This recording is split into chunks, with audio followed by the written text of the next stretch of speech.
My brothers, Allah subhanahu wa ta'ala, He has a way, He has a system. Allah subhanahu wa ta'ala has a sunnah. And this sunnah is up to Him subhanahu wa ta'ala.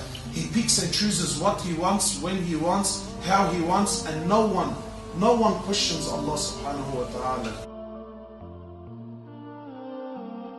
Allah subhanahu wa ta'ala, out of all of the planets, Allah subhanahu wa ta'ala chose Earth.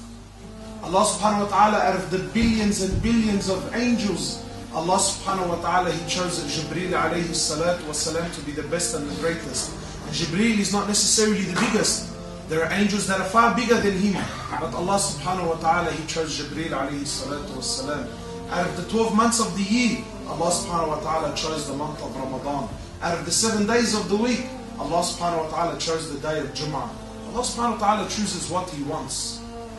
And out of the billions and billions of human beings, Allah subhanahu wa ta'ala, He chose 125,000. And He made them His prophets and His messengers. This was the cream. And from the 125,000, Allah subhanahu wa ta'ala, He chose 5. And He called them the prophets of power and might and strength. Ibrahim, Musa, Isa, Nuh, and Muhammad sallallahu alayhi wa sallam. And from the 5, Allah subhanahu wa ta'ala selected one. Allah didn't say to the one that you are the greatest from the prophets and messengers. Allah subhanahu wa ta'ala didn't say to this one that you are the greatest from the human beings. Allah subhanahu wa ta'ala selected one and said to this one that you are not only my greatest prophet, you are not only my greatest messenger, but you, O Muhammad, are the greatest creation I have ever created. Allah subhanahu wa ta'ala, He chose your Habib sallallahu alayhi wa sallam. Allah subhanahu wa ta'ala in the Quran, when He addressed all the other prophets, He says, وَسَلَامٌ عَلَى إِبْرَاهِيمَ وَسَلَامٌ عَلَى نُوحٍ وَسَلَامٌ عَلى عِيسَى and Musa. But Allah subhanahu wa ta'ala, when He spoke to Rasulullah sallallahu alayhi wa sallam, He didn't give him salam. Rather, He said to him, إِنَّ اللَّهَ وَمَلَائِكَةُ يُصَلُّونَ عَلَى النَّبِيِّ يَا أَيُّهَا الَّذِينَ آمَنُوا صَلُّوا عَلَيْهِ وَسَلِّمُوا تَسْلِيمًا.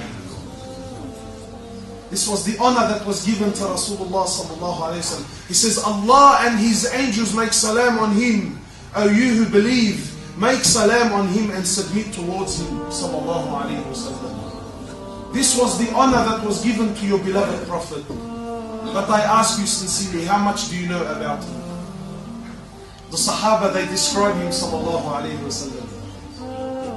They said he was neither tall, neither short. He was of medium build sallallahu alayhi wa sallam, inclining towards height. They said his skin color was neither black, neither white. Everything about him was middle. Everything about him was the middle way. They said his face was round like the moon. He had a large forehead, sallallahu alayhi wa sallam. He had arched eyebrows with a gap in the middle. He had long eyelashes, sallallahu alayhi wa sallam. He had jet black hair. His hair was jet black. It was neither straight, neither curly. It was wavy. And sometimes he used to grow his hair, sometimes to his shoulders, sometimes to his ears, but it never went past his shoulders. And sometimes for the ibadat, like Hajj and Umrah, he used to shave completely.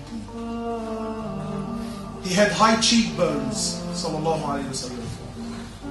He had some red on his cheeks. He had large eyes that were black.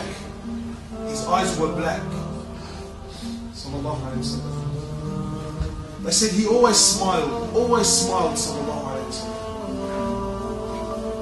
They described his teeth to be like hailstones, white, and he had a gap between every tooth. He had a thick beard, contrary to what some people want to believe. In the authentic narrations, he had a thick black beard. In fact, the Sahaba used to describe, they used to say, when we used to see him praying, we used to see his beard hit his chest as he would recite Quran. He had some grey hairs in his beard. Some grey hairs. He used to have a vein on his forehead that would appear when he would become angry or distressed. Sahaba described, they said he had broad shoulders, sallallahu alayhi wasallam. He had a large chest, a flat stomach. They described he had some hair on his chest, not a lot, but some hair on his chest, and his hair would come down, and he had what they described like a snail trail.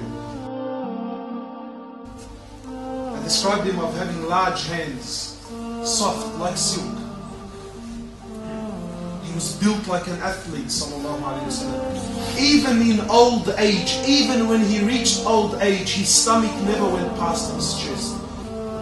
If you ever spoke to him, Rasulullah sallallahu alayhi wasallam, if you ever spoke to him, he never turned his head, never.